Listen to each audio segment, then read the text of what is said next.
We begin tonight, as promised, with Kahseim Outlaw, last year's Teacher of the Year. And he is, I guess, I don't know, straighten it out for us, Kahseim, is that you were on unpaid leave and then paid leave and then unpaid again. What's your status right now? Yeah, we bounced around a little bit, but currently I am on unpaid leave from my school. So what did the principal or the district tell you? How did you get the word that this was going down? Well, the communications came via email and also with a accompanying letter in the mail. So I've got that information that way, both in writing and on the screen. And we're just waiting to see how this all plays out. So that letter said what? If you don't get the shot, you're out, or what did it say?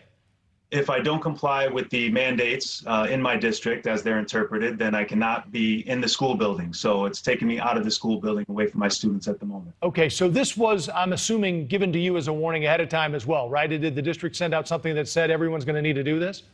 Yes, there were a few emails that came out district-wide that let us know what was coming with some dates. And, you know, as it got closer and closer, I'm sure I'm not the only one that had to make some serious decisions, but mine was to kind of go in the opposite direction. Yeah, well, let's get into that a little bit, Kahseim, because you have some interesting posts online that we'll share with our folks here, because I know you're into physical education. That's what you teach there at the high school. And this, in your word, it's a lifestyle choice for you. It is. It is. It's really about alignment, and that's one of the things that I champion and always will.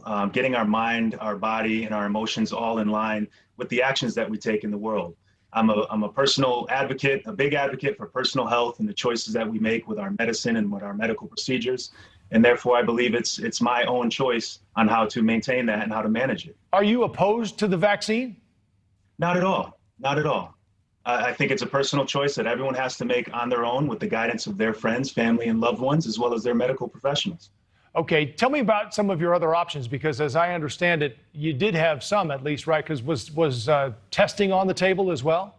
Yes, weekly testing was an option in lieu of getting the inoculation. But again, for me personally, going to test for something that I may or may not have on a consistent basis is deemed for me on a personal level an unnecessary medical procedure.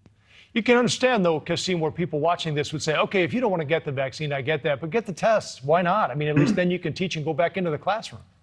Well, I had a positive COVID diagnosis back in November of 2020. And I recovered from that quite well, have not had a symptom or a sickness or sign of illness since then. So that's not something that we're talking about right now, is my ability to kind of have those antibodies and stay in a state of health. Have you gotten the antibody test? I have not. That was not something that was asked of me or required of me. And I, you know, it's an option, I guess, but it's not something that I've done thus far. Yeah, I mean, I asked Kahseim because we've talked about that at length here, and the natural immunity compared to vaccinations, and it's something that maybe, and even we've had doctors and experts on talking about, hasn't gotten enough focus and attention in the national debate. I'm curious, if you were to get that antibody test and you found that you didn't have the antibodies, would you then get the vaccine? I would not. I would not. I have a lot of faith and belief in my own body and my natural immune response to take care of myself and heal from whatever infectious disease that might come next.